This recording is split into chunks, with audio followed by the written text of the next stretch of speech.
J'ai vu tant de choses que vous, humains, ne pourriez pas croire. Nom de Zeus! Cette pièce est désormais pacifiée. Bienvenue parmi les humains. Salut les fans de fiction, aujourd'hui nous allons décortiquer un sujet qui est en plein dans l'air du temps, c'est celui de la question de genre. Si vous n'êtes pas au courant, depuis quelques années est arrivé sur le devant de la scène des questions qui, avant, n'étaient débattues que dans des contextes plus réduits. Mais en ce moment, ce genre de questions, sans mauvais jeu de mots, est au cœur de l'actualité et cela m'a donné envie de parler à travers les œuvres de science-fiction de ce sujet. Ce qui est important, c'est de comprendre que ce n'est pas un sujet nouveau, mais un sujet qui, au cours du siècle dernier, a questionné régulièrement les auteurs de science-fiction qui, à travers leurs œuvres, transcrivent les changements profonds de la pensée humaine et les structures de notre société. Cet itinéraire a été en partie pavé et illuminé par la littérature et le cinéma, des médiums puissants pour explorer, questionner et remettre en question les normes et les idées reçues. Parmi les genres littéraires et cinématographiques qui ont contribué à cette évolution de la pensée, la science-fiction. Bien sûr, elle occupe une place de choix, offrant un espace de divergence unique sur les possibilités infinies de l'existence humaine, y compris dans sa dimension de genre. Parce que oui, c'est un sujet sur lequel les avis divergent.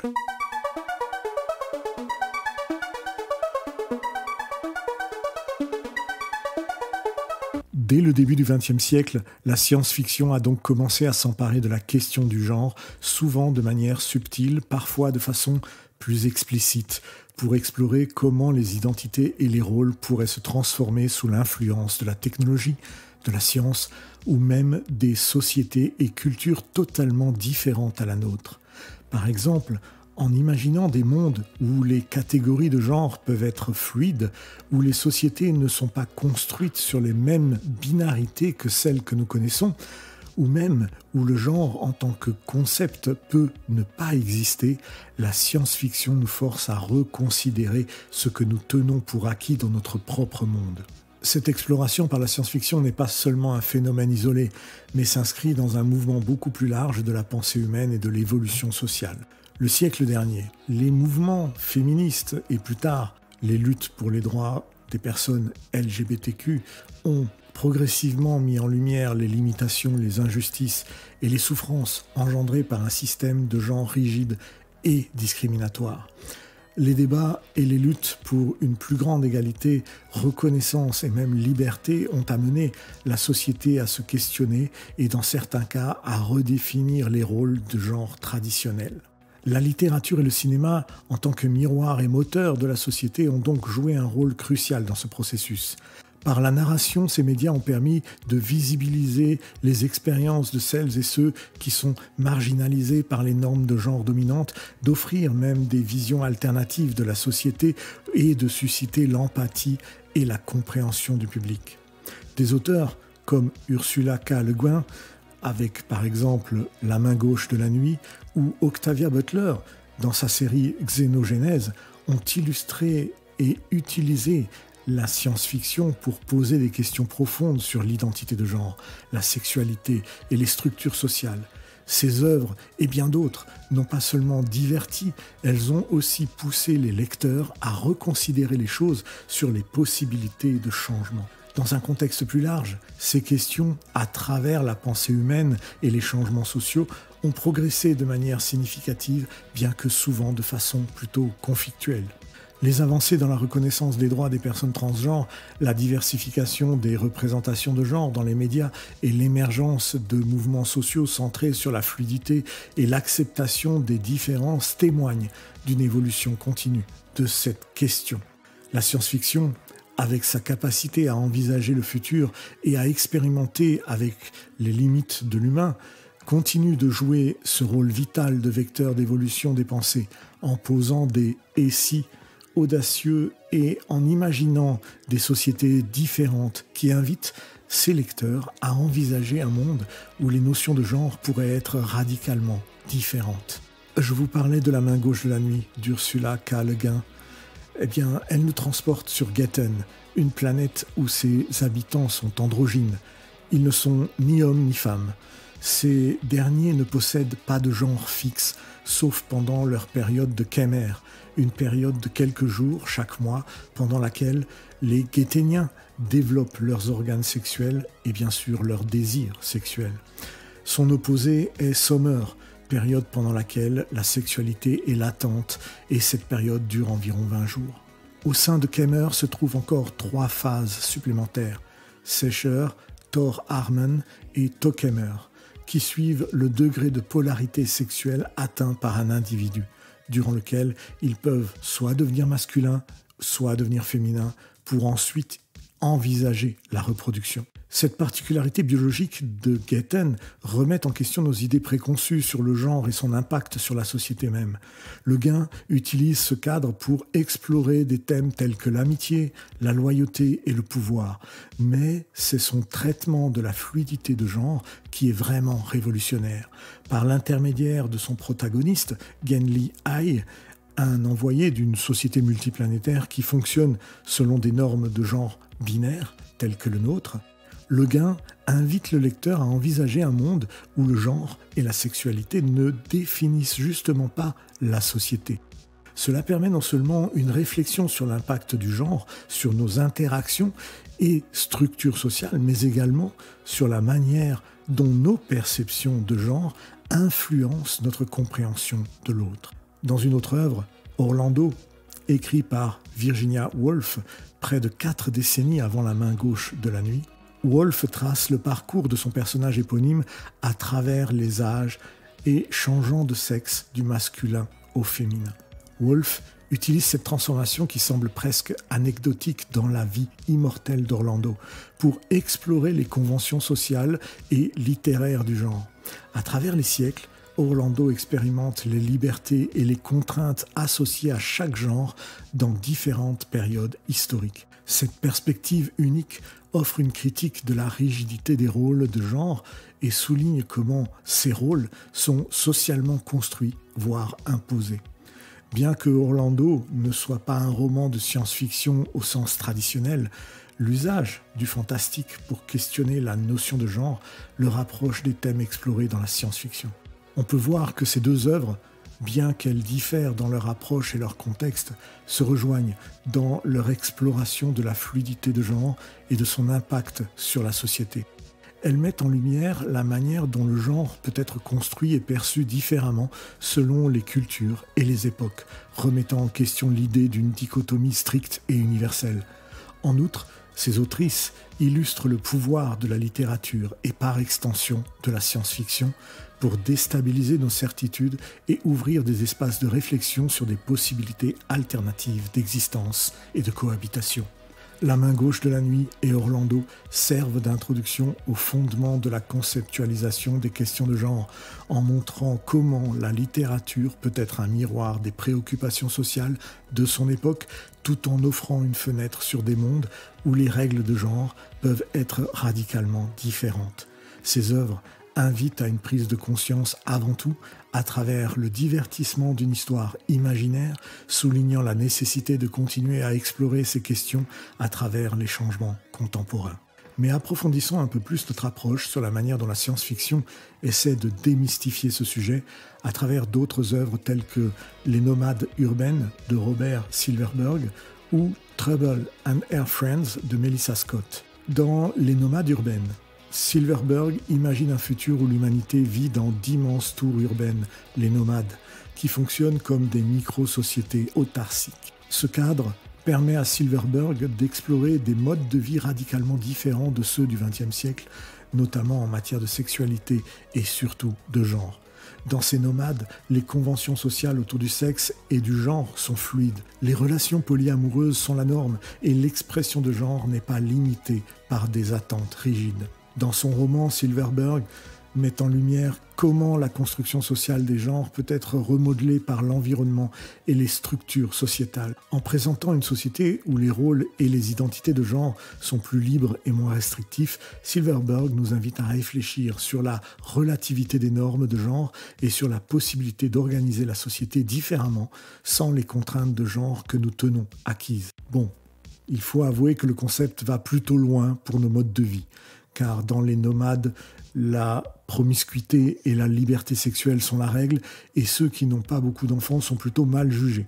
Afin d'éviter la frustration et les jalousies, il a été décidé que nul ne peut refuser un rapport sexuel sous peine d'être condamné à mort, car chacun appartient à tout le monde, une drôle de version formulée de la part de Silverberg d'un monde dystopique. Mais passons maintenant au roman Trouble and Her Friends, qui explore le monde du cyberespace à la fin du XXe siècle, un lieu où l'identité de genre peut être fluidifiée et redéfinie par les utilisateurs eux-mêmes. Dans cet espace virtuel, les protagonistes, notamment India Carless, surnommée Trouble, naviguent dans un monde où les identités physiques peuvent être laissées de côté, permettant une expression de soi qui transcende les limites du genre biologique. Ce roman aborde les implications de la technologie sur l'identité de genre, suggérant que les avancées numériques et virtuelles offrent un potentiel libérateur pour l'exploration et l'expression de genre. La capacité de modifier son apparence et son identité dans le cyberespace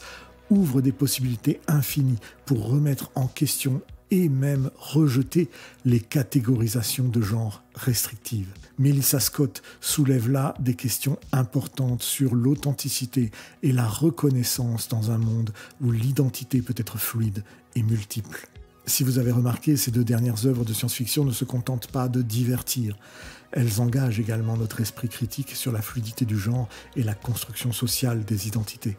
Les nomades urbaines et Trouble and Her Friends montrent comment des environnements différents, qu'ils soient architecturaux ou numériques, peuvent influencer la manière dont nous comprenons et vivons le genre. Elles mettent en évidence le potentiel de changement dans nos perceptions et pratiques actuelles en imaginant des sociétés où les identités de genre sont plus flexibles et plus inclusives. En offrant ces perspectives, la science-fiction ne fait pas que questionner les normes existantes. Elle fournit également un espace pour envisager des futurs alternatifs où les individus peuvent explorer et exprimer leur identité de genre sans contrainte. Et c'est peut-être ça aussi le pouvoir de la science-fiction, celui d'aborder des sujets de société importants sans forcément les envisager avec le prisme du réel. En tout cas, binaire ou non binaire, telle est la question qui traverse les débats contemporains sur le genre, avec une forte dose de remise en question des cadres traditionnels qui ont longtemps dicté la compréhension et l'expression de l'identité dans notre société. Cette question trouve bien évidemment un écho particulier dans la littérature de science-fiction où les frontières de l'imaginable sont constamment repoussées, offrant ainsi de nouvelles perspectives de la manière où nos civilisations vont évoluer, vont se transformer, mais aussi dans une certaine prise de conscience, celle que, si cela se fait, eh bien, nous n'aurons pas forcément le pouvoir d'arrêter cette évolution, simplement parce que c'est dans la nature de l'humanité d'expérimenter et d'ouvrir de nouvelles voies de mutation qui, dans quelques décennies, deviendront d'une banalité presque affligeante. Dans le livre de Joanna Russ, The Female Man, le sujet est emblématique de cette exploration. Russ bouscule les conventions en mettant en scène des personnages qui défient la classification binaire traditionnelle de genre.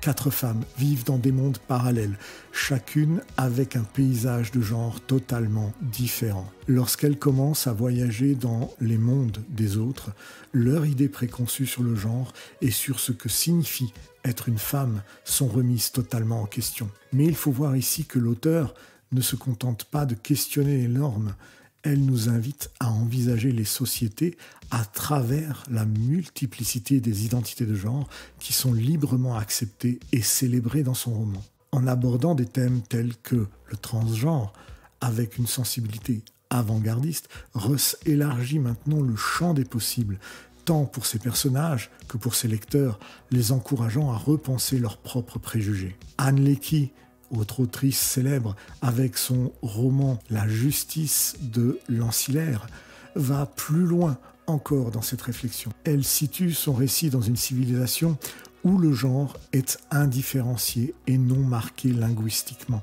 Leckie nous déstabilise habilement dans son texte parce que simplement nous sommes habitués à des marqueurs de genre clairs et distinctifs. Et cette absence de distinction nous oblige à considérer les personnages et leurs actions indépendamment de leur genre.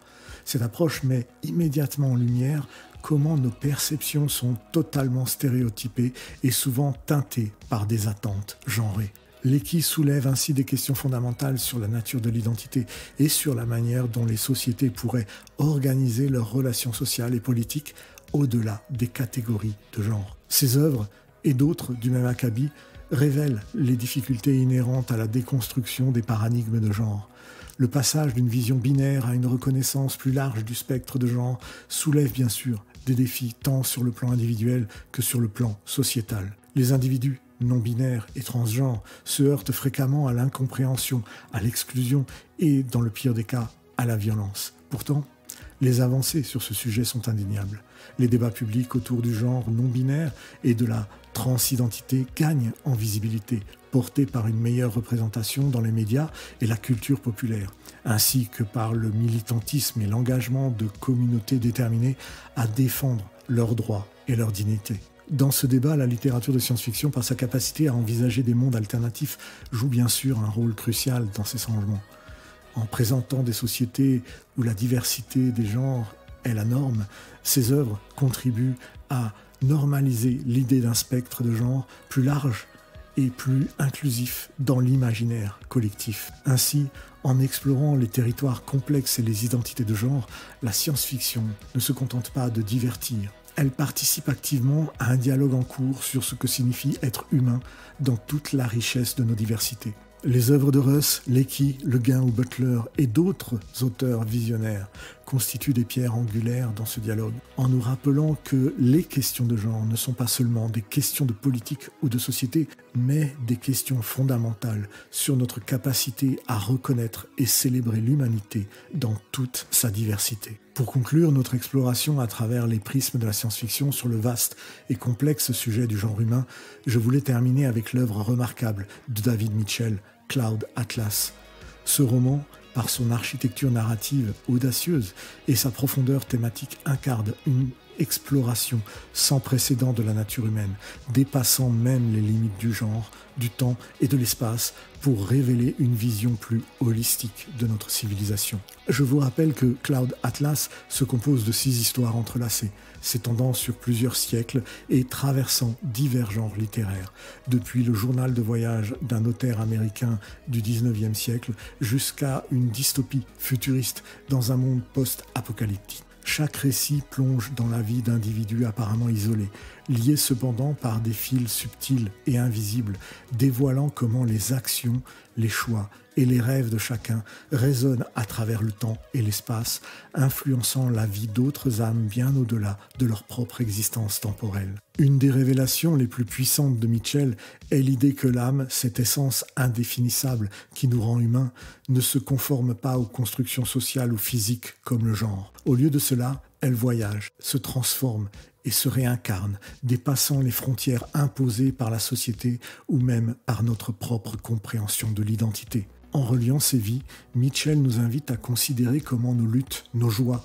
et nos quêtes de sens sont universellement partagées, peu importe le genre auquel on s'identifie ou l'époque dans laquelle on vit. Ce roman, par son exploration de la continuité de l'âme au-delà des apparences superficielles, encourage une réflexion profonde sur la façon dont nous percevons et catégorisons les uns les autres. Cloud Atlas suggère que les étiquettes de genre, tout comme celles de race, de classe ou de nationalité, sont uniquement des constructions temporaires et limitées qui ne peuvent définir l'essence véritable de l'humanité. L'œuvre de Mitchell est un rappel à la compréhension, à la compassion et à la reconnaissance de notre interconnexion à l'univers. Elle nous rappelle que dans le grand schéma de l'architecte, nos différences de genre sont à la fois vitales pour nos expériences individuelles, mais aussi transitoires dans le cadre de notre voyage collectif spirituel. En vous invitant à réfléchir sur ces thèmes, j'espère avoir éveillé votre curiosité sur les différentes manières dont la science-fiction peut explorer et questionner les notions de genre. Cloud Atlas de David Mitchell, avec sa vision à la fois complexe et unifiée de l'humanité, nous a offert une perspective précieuse et enrichissante sur ce sujet. Néanmoins, j'invite tous ceux qui le souhaitent à partager leurs réflexions, à discuter et à débattre de ces idées, toujours, dans le plus grand respect des perspectives et des expériences de chacun. Si le voyage à travers les dimensions de genre de la science-fiction vous a intéressé, n'hésitez pas d'ailleurs à vous abonner à mon podcast, à commenter vos impressions, à participer à la conversation. Ensemble, explorons les vastes horizons de l'imaginaire et de la pensée humaine, toujours en quête de compréhension et d'empathie pour les multiples facettes de l'expérience humaine. À bientôt, les fans de fiction. Bienvenue parmi les humains. Cette pièce est désormais pacifiée. Nom de Zeus! J'ai vu tant de choses que vous, humains, ne pourriez pas croire.